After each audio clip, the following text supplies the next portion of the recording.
Hello everyone, welcome back to Become Simplified from Concept to Exam।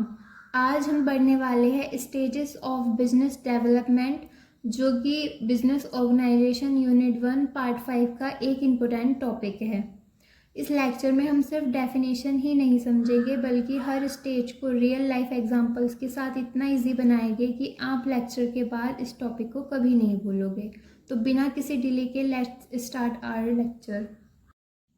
आज के lecture का road map बहुत ही simple रहने वाला है। सबसे पहले हम समझेंगे बिजनेस डेवलपमेंट का बेसिक कंसेप्ट, उसके बाद एक एक करके बिजनेस की सारी 5 स्टेजेस पढ़ेंगे, हर स्टेज के साथ एक रियल लाइफ एग्जांपल भी देखेंगे और उसके बाद एक कंप्लीट बिजनेस स्टोरी, जिससे आपको बिल्कुल क्लियर हो जाएगा। उसके बाद फिर quick conclusion, flow chart revision, memory trick, exam important points और फिर हम देखेंगे OMR प्रैक्टिस और लॉन्ग थ्योरी क्वेश्चंस कैसे सॉल्व करने हैं। और सबसे लास्ट में होगी एक फन एक्टिविटी, जिससे आपको ये क्लियर हो जाएगा कि आपका कंसेप्ट कितना क्लियर हुआ है। सो अगर आप पूरा लेक्चर देखते हैं तो एग्ज़ाम के लिए टॉपिक कम्प्लीटली प्रिपेयर हो जाएगा। So let's start our learning journey. देखो, सबसे पहले समझते हैं कि बिजनेस डेवलपमेंट होता क्या है। बिजनेस डेवलपमेंट का मतलब होता है एक बिजनेस की जो जर्नी एक सिंपल आइडिया से शुरू होती है और धीरे धीरे एक सक्सेसफुल और ग्रोइंग बिजनेस बन जाती है। इसको एक सीड की तरह समझेंगे। जब हम एक बीज लगाते हैं, राइट, तो पहले वो छोटा सा होता है, फिर वो थोड़ा उगना शुरू हो जाता है, उसके बाद बड़ा पेड़ बनता है और फाइनली अगर उसकी केयर की जाए तो बहुत सालों तक फल देता है। बिजनेस भी बिल्कुल इसी तरीके से ग्रो करता है। इसी जर्नी को हम कहते हैं स्टेजेस ऑफ बिजनेस डेवलपमेंट, और इस जर्नी में टोटल 5 इम्पोर्टेंट स्टेजेस होती हैं। ठीक है, तो कौन कौन सी होती है? Idea stage, establishment stage, expansion stage, फिर आती है मैच्योरिटी स्टेज और सबसे लास्ट में होती है एवोल्यूशन या डिक्लाइन स्टेज। अब इन सबको डिटेल में समझते हैं। सबसे पहली स्टेज होती है आइडिया स्टेज। इस स्टेज को हम कहते हैं द सीड इज प्लांटेड। देखो, हर एक बिजनेस की शुरुआत एक आइडिया से ही होती है। सबसे पहले एंटरप्रेन्योर किसी प्रॉब्लम को आइडेंटिफाई करता है। वो देखता है कि कस्टमर्स को किस चीज़ की ज़रूरत है एक्चुअल में, जो उनको अभी तक नहीं मिल पा रही है या फिर सही से नहीं मिल पा रही है। तो उसके बाद वो मार्केट रिसर्च करता है, अपनी फील्ड में अपना कंपटीशन देखता है और बिजनेस प्लान बनाता है। और फाइनली वो ये चेक करता है कि उसका आइडिया प्रैक्टिकली सक्सेसफुल हो सकता है या फिर नहीं।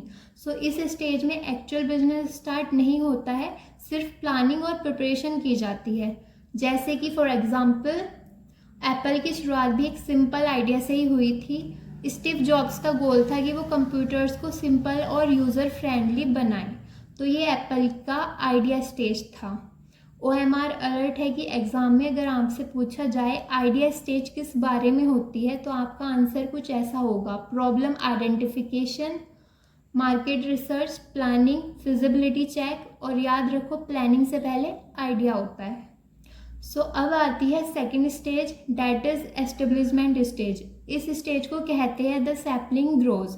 यहाँ बिजनेस ऑफिशियली स्टार्ट हो जाता है, मतलब कि रजिस्ट्रेशन होती है, लीगल फॉर्मेलिटीज़ कंप्लीट होती है और कस्टमर्स आना शुरू कर देते हैं, प्रोडक्शन सर्विसेज स्टार्ट हो जाती है, रेवेन्यू अर्न स्टार्ट हो जाता है। ये सारी मतलब स्टार्टिंग की बेसिक चीज़ें स्टार्ट होने लगती है। सो इस स्टेज में इन्वेस्टमेंट और सही डिसीज़न बहुत इम्पोर्टेंट होता है। फॉर एग्जांपल जोमेटो ने भी शुरुआत में एक फूड रिव्यू वेबसाइट के रूप में की थी। धीरे धीरे यूज़र्स बढ़ने लगे तो बिजनेस ऑफिशियली ऑपरेट करने लगा। तो ये था इसका इस्टेब्लिशमेंट स्टेज। अब इसके कीवर्ड्स क्या है इस स्टेज के? Business launch, first customers, revenue begins, और याद रखो एक्शन से पहले प्लान होता है। अब बिजनेस थोड़ा थोड़ा स्टेबल होने लगता है और फिर आती है एक्सपेंशन स्टेज। इस स्टेज को हम कहते हैं ब्रांचेस स्प्रेड, यानी कि अब बिजनेस फास्ट ग्रो करता है, न्यू ब्रांचेस खोलता है, नए एम्प्लॉयज़ हायर करता है और प्रोडक्शन इंक्रीज भी करता है, मार्केट एरिया बड़ा होता है, तो ब्रांड रिकॉग्निशन भी बढ़ने लगती है।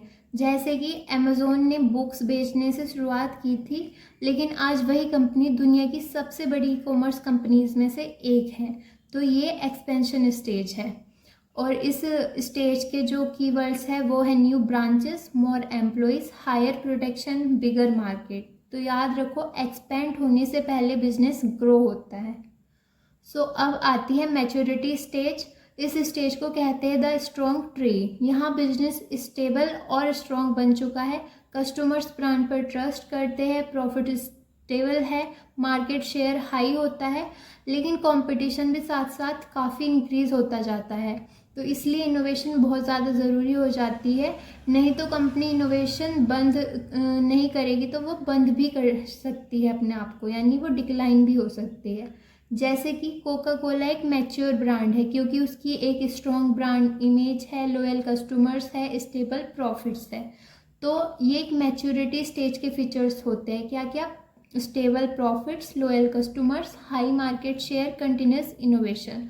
तो याद रखो कि इस स्टेबिलिटी को सस्टेन भी करना होता है। ये नहीं कि एक बार अचीव कर ली तो यही चलता रहेगा, नहीं, इसको सस्टेन भी करना पड़ेगा। जैसे आप एक बार सक्सेसफुल हो जाओ तो इसका मतलब ये नहीं है कि उसको संभालना नहीं होता, उसको संभालना भी होता है।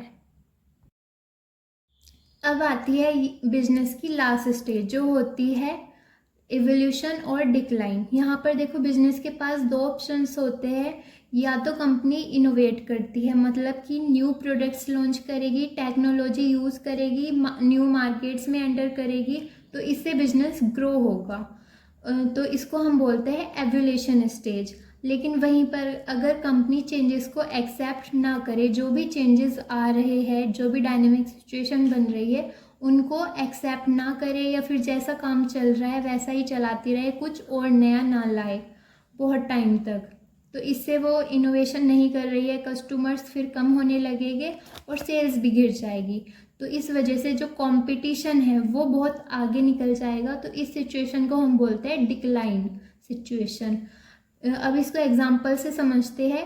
जैसे कि नेटफ्लिक्स ने डीवीडी रेंटल से ऑनलाइन स्ट्रीमिंग स्टार्ट की, यानी कि वो पहले डीवीडी रेंटल करता था, लेकिन जो चेंजेस हुए उसको अडेप्ट करके, टेक्नोलॉजीज़ को अडेप्ट करके उसने ऑनलाइन स्ट्रीमिंग स्टार्ट की, इनोवेशन लाया वो अपने अंदर।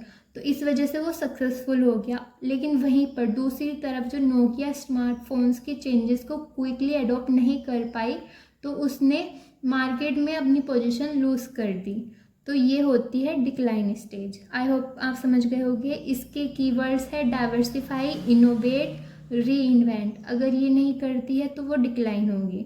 तो याद रखो, सरवाइव करने के लिए इनोवेशन करनी ही पड़ती है। चलो अब इस टॉपिक को कम्प्लीटली रियल लाइफ से रिलेट करके पढ़ते हैं, जिससे आपको बिल्कुल कम्प्लीटली समझ आ जाएगा। ठीक है, उसके लिए एक छोटी सी रियल लाइफ स्टोरी देखते हैं। मान लो कि एक बीकॉम स्टूडेंट है जिसने नोटिस किया कि स्टूडेंट्स को एग्ज़ाम से पहले कोई सिंपल नोट्स नहीं मिल पाते हैं। तो उसने सोचा कि क्यों ना एक फ्री नोट्स वेबसाइट बना लूँ मैं। तो ये उसका आइडिया स्टेज था। तो फिर उसने वेबसाइट बनाई, नोट्स अपलोड किए और स्टूडेंट्स यूज़ करने लगे। फिर ये बन गया उसका एस्टेब्लिशमेंट स्टेज। फिर धीरे धीरे और स्टूडेंट्स आए, उसने video lectures, MCQs, handwritten notes भी ऐड कर दिए। ये एक्सपेंशन स्टेज थी। अब हज़ारों स्टूडेंट्स वेबसाइट यूज़ करने लगे हैं, वेबसाइट ट्रस्टेड वेबसाइट बन गई है। ये मैच्योरिटी स्टेज थी। लेकिन उसने यहीं पर रुकना एक्सेप्ट नहीं किया। उसने AIQs, मॉक टेस्ट और नए नए फीचर्स लॉन्च करे। तो इस वजह से उसकी वेबसाइट सक्सेसफुल होती गई। तो इसको हम बोलते हैं एवोल्यूशन स्टेज। सो इस स्टोरी से हमको एक मोरल मिला या फिर लेसन मिला कि सिर्फ बिजनेस को स्टार्ट करना इनफ नहीं होता है, उसको कंटिन्यूसली हमें इम्प्रूव करना पड़ता है। तो फ्रेंड्स, बिजनेस डेवलपमेंट एक स्टेप बाय स्टेप जर्नी होती है जो एक सिंपल आइडिया को सक्सेसफुल बिजनेस में कन्वर्ट करती है। हर स्टेज का अपना एक अलग इम्पोर्टेंट रोल होता है और लॉन्ग टर्म सक्सेस के लिए, कि लंबे समय तक बिजनेस टिका रहे, सक्सेसफुल रहे, उसके लिए इनोवेशन बहुत इम्पोर्टेंट होती है और वो करनी ही पड़ती है। ये है इस पूरे टॉपिक का कंक्लूजन। अब इसको 10 सेकंड के अंदर जल्दी से रिवाइज करते हैं। कौन सी स्टेज होती है? फर्स्ट आइडिया स्टेज, उसके बाद इस्टेब्लिशमेंट स्टेज, फिर आती है एक्सपेंशन स्टेज, फिर आती है मैच्योरिटी स्टेज और सबसे लास्ट में आती है आपकी एवोल्यूशन एवोल्यूशन होगा इनोवेशन करने से, अगर वो नहीं किया तो डिक्लाइन स्टेज। ठीक है, तो इस सीक्वेंस को एग्ज़ाम में हमेशा इसी ऑर्डर में लिखना है। फिर इसके बाद हम देखते हैं इसको याद कैसे करें, इस सीक्वेंस को याद कैसे करना है। इसके लिए मेमोरी ट्रिक, तो इसके लिए है I eat every morning every day. I means idea, first E means establishment, second E means expansion, M means maturity और लास्ट ई मीन्स होता है एवोल्यूशन। बस ये सेंटेंस याद रखो, I eat every morning every day. तो आपको पूरा ये सीक्वेंस और फिर इस सीक्वेंस से पूरा टॉपिक आराम से याद रहेगा। अब देखते हैं एग्ज़ाम के लिए कुछ इम्पोर्टेंट पॉइंट्स, इनको आपको याद रखना है। फर्स्ट है बिजनेस डेवलपमेंट एक कंटिन्यूस प्रोसेस है। सेकंड, इसमें टोटल 5 इंपॉर्टेंट स्टेजेस होती है। थर्ड, हर स्टेज नेक्स्ट स्टेज से कनेक्टेड होती है। Fourth, main goal long term growth और वैल्यू क्रिएशन होता है। फिर आता है फिफ्थ कि हर स्टेज में प्लानिंग और एक्शन ज़रूरी होती है। और फिर सबसे इम्पोर्टेंट पॉइंट ये है कि इनोवेशन ही लॉन्ग टर्म सक्सेस की है। तो आप इनको अपने लॉन्ग आंसर में इंक्लूड कर सकते हो पॉइंट वाइज। अब देखते हैं कुछ इम्पोर्टेंट एमसीक्यूज, जिससे आपका ये कंसेप्ट रूट से क्लियर हो जाए और जिन बच्चों के एग्ज़ाम्स में ये टॉपिक से या फिर इस एग्ज़ाम के अंदर एमसीक्यूज आते हैं उनका भी प्रैक्टिस हो जाए। सो मैं रिकमेंड करूँगी कि आप पहले वीडियो को पॉज करो, खुद सॉल्व करो और उसके बाद अपना स्कोर लिखकर उसके बाद अपने आंसर्स को वेरीफाई करो मेरी एक्सप्लेनेशन से। सो स्टार्ट करते हैं। मेरा फर्स्ट क्वेश्चन है, business development mainly refers to, business किस चीज़ को रेफर करता है? तो ये जर्नी बताता है बिजनेस की एक आइडिया से ग्रोथ की। तो option B is correct. Next question है कि फर्स्ट स्टेज क्या होती है बिजनेस डेवलपमेंट की? तो करेक्ट आंसर है ऑप्शन सी, आइडिया स्टेज। फिर नेक्स्ट क्वेश्चन है कि कौन सी एक्टिविटी सबसे ज़्यादा इम्पोर्टेंट होती है आइडिया के स्टेज पे? तो वो होती है कस्टमर्स की नीड को आइडेंटिफाई करना, यानी कि ऑप्शन बी इज़ करेक्ट। फिर नेक्स्ट क्वेश्चन आता है 4। इसमें पूछा गया है कि इस्टेब्लिशमेंट स्टेज में मेनली किस चीज़ पे फोकस होता है, क्या चीज़ होती है? तो यहाँ पर लीगल रजिस्ट्रेशन और बिजनेस का ऑपरेशन स्टार्ट हो जाता है, यानी कि option B is correct in question 4। फिर नेक्स्ट 5 क्वेश्चन आता है कि एक्सपेंशन स्टेज के क्या क्या फीचर्स होते हैं? तो उसमें नई ब्रांचेस खुलती है, प्रोडक्शन इंक्रीज होता है, यानी कि ऑप्शन बी इज़ करेक्ट। फिर नेक्स्ट क्वेश्चन है कि मैच्योर बिजनेस में जनरली क्या क्या चीज़ें होती है? वहाँ पर प्रॉफिट होगा, स्टेबल लॉयल कस्टमर्स होंगे, यानी कि ऑप्शन बी इज़ करेक्ट। फिर क्वेश्चन 7 में पूछा गया है कि which stage requires continuous innovation to maintain market position? कौन से स्टेज के अंदर इनोवेशन करनी पड़ती है जिससे मार्केट पोजीशन बनी रहे? मैच्योरिटी स्टेज में। आप सोचोगे कि हाँ तो एवोल्यूशन आना चाहिए, नहीं, इसमें पूछा है कि कौन सी स्टेज होती है जहाँ पे इनोवेशन मेंटेन करनी पड़ती है, वहीं पर मेंटेन करेंगे तभी तो चलता रहेगा ना बिजनेस, तो इसलिए। फिर नेक्स्ट क्वेश्चन आता है कि बिजनेस अगर चेंजेस मार्केट कंडीशन में जो चेंजेस आ रहे हैं उनको अडेप्ट ना करे, उनको एक्सेप्ट ना करे, तो उसका क्या हो जाएगा? या तो उसका डिक्लाइन स्टेज ही होनी है, तो ऑप्शन सी इज़ करेक्ट। फिर नेक्स्ट क्वेश्चन आता है कौन सी कंपनी सक्सेसफुल बिजनेस ट्रांसफॉर्मेशन का एग्जाम्पल है? तो वो है नेटफ्लिक्स, वो मैंने आपको एग्जाम्पल में क्लियर कर दिया था। फिर लास्ट एंड नेक्स्ट क्वेश्चन आता है, वो है कि करेक्ट सीक्वेंस बताना है बिजनेस डेवलपमेंट का। तो वो होता है आइडिया, इस्टेब्लिशमेंट, एक्सपेंशन, मैच्योरिटी और सबसे लास्ट में आता है एवोल्यूशन या डिक्लाइन, यानी option B is correct. I hope आपके ऑप्शंस भी करेक्ट हो गए। तो अपना स्कोर ज़रूर बताइए उसमें कमेंट सेक्शन में, मुझको देखकर अच्छा लगेगा कि आपका कंसेप्ट क्लियर हुआ। हमने कंसेप्ट भी समझ लिया, एग्जाम्पल्स भी देख लिए और एमसीक्यूज प्रैक्टिस भी कर ली। लेकिन फ्रेंड्स, बिजनेस ऑर्गेनाइजेशन सब्जेक्ट में बहुत सारे कॉलेजेस या फिर most of the colleges, because ये वाला सब्जेक्ट सेमेस्टर फर्स्ट में आता है तो थ्योरी बेस्ड एग्ज़ाम होता है, इसलिए सबसे ज़्यादा इम्पोर्टेंट स्लाइड रहने वाली है ये एक्चुअल फॉर्मेट होगा जो आपको लिखना है। और सबसे ज़्यादा स्टूडेंट्स यहीं पर गलती कर देते हैं, क्योंकि क्वेश्चन जैसे ये आएगा, explain the stages of business development with suitable examples. So concept तो पता होता है, लेकिन आंसर लिखना कैसे है पूरे प्रॉपर फॉर्मेट में ये नहीं पता होता है। तो चलो इस चीज़ को देखते हैं और कैसे क्वेश्चन को एग्ज़ाम में फुल मार्क्स के लिए अटैम्प्ट करना है ये देखेंगे। तो सबसे पहले स्टेप होता है कि आप एक इंट्रोडक्शन डालो छोटा सा, जो यहाँ पर आपको स्लाइड में दिख रहा होगा मेन पोर्शन में, ठीक है, ऐसे करके। फिर उसके बाद फ्लो चार्ट बनाओ, एक हेडिंग लिख दो इसी तरीके से, बिल्कुल जो सेम आपको दिख रहा है स्लाइड पे वो। फिर फ्लो चार्ट, लेकिन फ्लो चार्ट ऐसे हॉरिजॉन्टल में नहीं बनाना, मतलब एक सीधी लाइन में नहीं बनाना, लंबा करके बनाना है लेंथ में, जिससे आपका पेज भी कवर हो और साथ में डायग्राम भी फ्लो चार्ट के, यानी फ्लो चार्ट डायग्राम आपको बनाना है। क्योंकि फ्लो चार्ट डायग्राम देखते ही एग्जामिनर को पता चल जाता है कि स्टूडेंट को पूरा कंसेप्ट क्लियर है। उसके बाद अब थर्ड स्टेप में जो 5 स्टेजेस है हमारी, अब एक एक हेडिंग बनाकर सभी 5 स्टेजेस को एक्सप्लेन करना है। हर स्टेज में 3 से 4 पॉइंट्स कम से कम लिखने हैं और साथ में उसका एग्जाम्पल भी लिखना है 2-3 लाइन का, ठीक है। फिर जो एग्जाम्पल्स हो गए उससे आपका आंसर और भी स्ट्रॉन्ग बन जाता है। तो और आपको कंटेंट भी तो बनाना है भाई, जो 10 या 15 मार्क्स का होगा, वैसे में 15 मार्क्स का मुश्किल ही होगा, क्योंकि अगर 15 मार्क्स का आता है तो कुछ ना कुछ साथ में एक और क्वेश्चन अटैच होता है, तो 10 मार्क्स मान सकते हो आप इस फॉर्मेट के लिए। तो उसके लिए आपको लिखना तो पड़ेगा ना कंटेंट, और फिर ऐसे ही करके 5 स्टेजेस आपको लिखनी है मेन कंसेप्ट, और फिर उसके बाद आप लास्ट में कंक्लूजन दे दीजिए 2-3 लाइन की। इससे आपका आंसर पूरा ऑर्गेनाइज और क्लीन लगेगा। तो इसको आपको फॉलो करना है, ठीक है। आंसर की प्रेजेंटेशन पे भी ध्यान देना होता है, इसी से मार्क्स आते हैं। जितनी आपकी प्रेजेंटेशन क्लीन होगी एग्जामिनर पर, उतना ही अच्छा इम्प्रेशन पड़ेगा। ग्रेट, अब देखते हैं आपका कंसेप्ट कितना क्लियर हुआ है। अब टाइम है एक्टिविटी टाइम का। मैं चाहती हूँ कि आप वीडियो को पॉज करके पहले खुद आंसर देने की कोशिश करें और फिर उसके बाद वीडियो कंटिन्यू करो। सो एक्टिविटी नंबर 1 है, सबसे पहले इन सारी स्टेजेस को करेक्ट ऑर्डर में अरेंज करना है। सो सबसे पहला आती है आइडिया, फिर उसके बाद इस्टेब्लिशमेंट, फिर उसके बाद एक्सपेंशन, फिर उसके बाद मैच्योरिटी और लास्ट में आती है इवोल्यूशन या डिक्लाइन।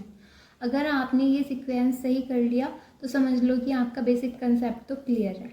फिर आती है एक्टिविटी नंबर 2। अब सिचुएशन को उनके करेक्ट स्टेज के साथ मैच करना है, ठीक है। बिजनेस प्लान बनाना, यानी प्लान बना रहा है तो ये आइडिया स्टेज है। फिर नई ब्रांचेस खोलना, यानी कि वो एक्सपेंड कर रहा है, एक्सपेंशन स्टेज है ये। स्टेबल प्रॉफिट कहाँ पे होते हैं, जब जो हमारा बिजनेस है वो स्ट्रॉन्ग हो जाता है, मैच्योर हो जाता है। फिर उसके बाद आती है बिजनेस ऑफिशियली स्टार्ट होना, वो ऑफिशियली स्टार्ट हुआ है, ऑपरेट करना शुरू हुआ है, यानी कि इस्टेब्लिशमेंट स्टेज है ये। फिर सर्वाइवल के लिए नए प्रोडक्ट्स लॉन्च करना, मतलब वो सर्वाइव करने के लिए नए काम कर रहा है, नए प्रोडक्ट्स कर रहा है, यानी इनोवेशन कर रहा है, तो ये होती है क्या, एवोल्यूशन स्टेज। तो हर स्टेज अपनी सिचुएशन को रिप्रेजेंट करती है। फिर एक्टिविटी नंबर 3 आती है, अब रियल लाइफ एग्जाम्पल्स को आइडेंटिफाई करके उनका आंसर देना है, ठीक है। नेटफ्लिक्स किस स्टेज का एग्जाम्पल है आपको पता है, ये एवोल्यूशन स्टेज का आंसर है, इसकी एक्सप्लेनेशन मैं ऑलरेडी दे चुकी हूँ। फिर नेक्स्ट आता है स्मॉल बेकरी पहली बार प्रोडक्ट सेल कर रही है, मतलब वो पहली बार अपना काम कर रही है, यानी एक्चुअल में वो अब स्टार्ट हुई है, तो इसको बोलते हैं एस्टेब्लिशमेंट स्टेज, ठीक है। फिर आती है कंपनी इंडिया में 20 न्यू ब्रांचेस ओपन कर रही है, यानी वो अपने आप को एक्सपेंड कर रही है, एक्सपेंशन स्टेज है। फिर पूछा गया है नेक्स्ट पॉइंट में कि कोका कोला की लॉयल कस्टमर्स और स्टेबल प्रॉफिट है, यानी कि वो एक स्ट्रॉन्ग बिजनेस बन चुका है, तो वो होती है मैच्योरिटी स्टेज। अब आता है कि अच्छा, अब सारे क्लियर हो गए, ओके। तो अगर आप इन सब का आंसर दे पा रहे हो तो कॉन्ग्रेचुलेशन ना, आपका कंसेप्ट ऑलमोस्ट क्लियर है, ठीक है। अब है एक OMR क्वेश्चन छोटा सा, इसमें पूछा गया है बिजनेस डेवलपमेंट किस स्टेज से स्टार्ट होता है। स्टार्ट होता है यानी कि वो शुरू से स्टार्ट होगा, आइडिया स्टेज से ही स्टार्ट होगा, तो इसका आंसर है आइडिया स्टेज। अब आता है बोनस चैलेंज, ये एक और इंटरेस्टिंग चैलेंज है और यही आपका क्वेश्चन ऑफ द डे है। ठीक है, इसमें पूछा गया है कि क्या कोई बिजनेस एक्सपेंशन स्टेज को स्किप करके यानी एक्सपेंशन स्टेज को छोड़ के डायरेक्टली मैच्योर बिजनेस बन सकता है। आपको जो भी आंसर है येस नो, और साथ में इसकी एक्सप्लेनेशन भी देनी है, रीज़न भी बताना है। जो भी आपका आंसर हो साथ में उसका रीज़न भी लिखना है। मैं कमेंट्स में आपके आंसर ज़रूर देखूंगी, ज़रूर उनका रिप्लाई करूंगी। तो ये आपका होमवर्क है आज के लिए। अब एक गोल्डन रूल याद रखना है कि बिजनेस एक प्लांट की तरह होता है। पहले आइडिया का सीड लगता है, फिर स्टेब्लिशमेंट, उसके बाद एक्सपेंशन, फिर मैच्योरिटी। और ये अगर बिजनेस इनोवेट करता है तो वो सरवाइव कर लेता है, वरना वो डिक्लाइन हो जाता है।